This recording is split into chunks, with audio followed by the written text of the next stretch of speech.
श्री गणेशाय नमः. श्री स्वामी समर्थ. सुप्रभातम. नमस्कार. सिया ऑफिशियलवर आपले सुस्वागतम. योगेशं सच्चिदानंदं वासुदेवं व्रजप्रियं धर्मसंस्थापकं वीरं कृष्णं वंदे जगद्गुरुं. आज आपण महाभारतातल्या पहिल्या खंडातल्या आदिपर्वातले आदिपर्व पुढे वाचायला सुरुवात करूया.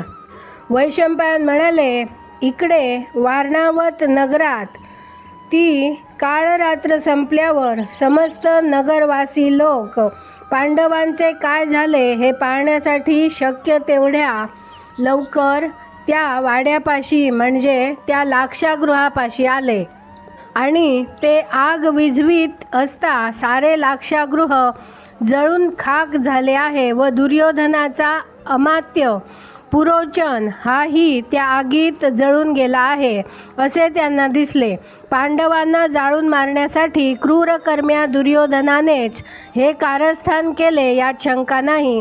धृतराष्ट्राला प्रत्येक गोष्ट माहीत असताना पांडूच्या वारसांचा म्हणजे पांडवांचा दुर्योधनाने काटा काढला आणि धृतराष्ट्राने त्याला कसलाही विरोध केला नाही. खरे म्हणजे भीष्म देखील या प्रकरणी धर्माला अनुसरूनच वागला नाही. द्रोण, विदुर, कृप आणि बाकीचे कौरवही धर्माला सोडूनच वागले. तुझी सर्वात मोठी इच्छा सफळ झाली. पांडवांना अखेर तू जाळून मारलेस असे आम्ही दुरात्म्या धृतराष्ट्राला कळवणार असे नगरवासी मोठमोठ्याने बोलू लागले. नंतर पांडवांना शोधण्यासाठी ते अग्नी विझवीत असता आपल्या 5 पुत्रांसह आगीमध्ये जळून गेलेली ती निरपराध निषाद स्त्री त्यांना दिसली. वाड्याच्या चौकातील जागा साफ करीत असता भुयार खणणाऱ्या माणसाने भुयाराचे वाड्यातले तोंड वेळीच चतुराईने मातीने बुजवून टाकल्यामुळे गावातल्या लोकांच्या ते मुळीच ध्यानात आले नाही. अमात्य पुरोचन आणि पांडव आगीमध्ये जळून मेले असे नंतर वारणावतातील लोकांनी धृतराष्ट्राला कळविले. पांडव जळून मेले हे अतिशय अशुभ वर्तमान कानी पडताच धृतराष्ट्राला परम दुःख झाले. म्हणजे दुःख झाल्याचे त्याने नाटक तरी केले आणि त्याने शोक केला. शोकाचे नाटक केले. वीरश्रेष्ठ पांडवांचे व त्यांच्या मातेचे निधन झाल्यामुळे माझा अतुल कीर्तीचा भाऊ पांडू खऱ्या अर्थाने आज मृत झाला असे मला वाटते. सर्व पांडवांचा मृत्यू झाल्यामुळे पांडूचा वंश खुंटला. आजच्या आज वारणावत नगरात माणसे पाठवा आणि पांडुपुत्रांची व कुंतीची उत्तरक्रिया यथासांग करण्याची त्यांना सूचना द्या. त्यांच्या स्मरणार्थ शोभिवंत पवित्र वृंदावने बांधा. त्या आगीमध्ये आणखी जे कोणी दगावले असतील त्यांच्या आप्तेष्टांना देखील तिकडे जाऊ द्या. तात्पर्य पांडवांच्या आणि कुंतीच्या पारलौकिक हितासाठी जे जे करणे मला शक्य असेल ते भरपूर धन खर्च करून करा. आपल्या सेवकांना अशा सूचना दिल्यावर अंबिकासुत धृतराष्ट्राने आपल्या आप्तेष्टांच्या परिवारासह पांडूच्या पुत्रांना जलांजली अर्पण केली. सर्व माणसांनी अत्यंत शोकाकुल होऊन खूप विलाप केला. हाय रे युधिष्ठिरा, हाय रे भीमा, हाय रे अर्जुना, हाय रे नकुला, हाय रे सहदेवा असे आर्त उद्गार अनेकांच्या तोंडून बाहेर पडले. व्याकुळ होऊन त्यांनी कुंतीसाठी शोक केला आणि त्यांनी मृतांच्या नावाने जलांजली दिली. हस्तिनापुरातील नागरिकांनी पांडवांच्या मृत्यूबद्दल शोक व्यक्त केला. विदुराने मात्र वरकरणी शोक केला. शोकाचा देखावा केला कारण वस्तुस्थिती त्याला संपूर्ण माहीत होती. आता थोडी मागची हकीकत पाहूया. बलाढ्य पांडव वारणावत नगरातून बाहेर पडले आणि आपल्या आईबरोबर गंगा नदीवर गेले.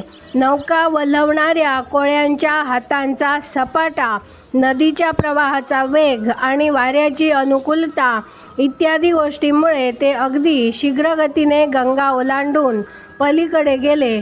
पलीकडच्या किनाऱ्यावर गेल्यावर त्यांनी नौका तेथेच सोडून दिली आणि रात्र झाल्यावर नक्षत्रगणांच्या आधाराने आपला मार्ग ठरवून ते दक्षिण दिशेच्या रोखाने निघाले.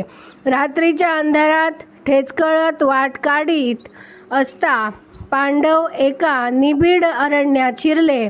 ते खूप दमले होते, तहानेने व्याकुळ झाले होते. झोपेमुळे त्यांच्या डोळ्यावर झापड येत होती. म्हणून भीमसेनाला ते पुन्हा म्हणाले, या घोर अरण्यात आपल्याला 10 दिशा समजत नाहीत आणि त्यामुळे पुढे पाऊल उचलवत नाही. यापेक्षा अधिक तापदायक संकट ते कोणते? तो नीच पुरोचन आगीमध्ये जळून गेला की नाही तेही आपल्याला नक्की समजत नाही. या घोर संकटातून कुणालाही न कळता आपली सुटका होणार तरी कशी? जळत्या वाड्यातून आपण कसेबसे बाहेर पडलो तेव्हा केलेस त्याप्रमाणे तू पुन्हा आम्हाला उचलून घे आणि मागच्याप्रमाणेच पुढे चल. आमच्यामध्ये तूच एकटा मोठ्या जोमाचा आणि ताकदीचा आहेस. एकसारखा चालूनही तू थकत नाहीस. धर्मराज युधिष्ठिराने अशी विनवणी केल्यावर अवतारी ताकदीच्या भीमसेनाने त्यांना मागच्याप्रमाणेच उचलून घेतले आणि तो तडाख्यात पुढे निघाला. वैशंपायन म्हणाले, भीमसेनाच्या धावचालीमुळे त्याच्या मांड्यांच्या आघाताने व वनातील वृक्ष हादरले, वेली थरथरल्या आणि त्या साऱ्या वनालाच भोवळ आल्यासारखे झाले. पावसाळ्याच्या तोंडाला वादळी वारा वाहावा त्याप्रमाणे त्या महाबली भीमसेनाच्या पायांच्या झपाट्याने सुटलेल्या वाऱ्याच्या जोरावर त्या वनातील वाटेवरील वृक्ष खाली वाकले आणि वेलींनी माना टाकल्या. त्याने फुलांनी डवरलेल्या आणि फळांनी लगडलेल्या वृक्षांचा सत्यानाश केला आणि गंडस्थलातून कानशिलातून आणि त्याच्या वाटेच्या आसपासच्या वाढलेली झुडपे त्याने पायाखाली तुडवली. त्याच्या गंडस्थलातून, कानशिलातून आणि गुह्येंद्रियातून मदस्राव होत आहे अशा 60 वर्षे वयाच्या भरजवानीतल्या एखाद्या चवताळलेल्या दांडग्या गजराजाला चिडवल्याप्रवर तो जसा कहर करतो तसा भीमसेनाने त्या रानात कहर केला आणि प्रचंड वृक्ष पालथे पडले. गरुडाप्रमाणे किंवा प्रत्यक्ष वाऱ्याप्रमाणे वेग असलेला तो भीमसेन इतक्या झपाट्याने चालला होता की पांडवांना भोवळ आल्याप्रमाणे झाले. वाटेत त्या पांडवांना अनेक वेळा नद्या पोहून पार कराव्या लागल्या आणि दुर्योधनाच्या धसक्यामुळे त्यांना लपून छपून राहणे भाग पडले. आज आपण इथे थांबूया. याची पुढची कथा उद्या वाचूया. माझ्या सिया ऑफिशियलला सबस्क्राईब केले नसेल तर कृपया आत्ताच सबस्क्राईब करा आणि दररोज महाभारत कथा ऐकण्याचा आनंद अवश्य घ्या. बाजूच्या बेलवर क्लिक करून लाईक करायला विसरू नका.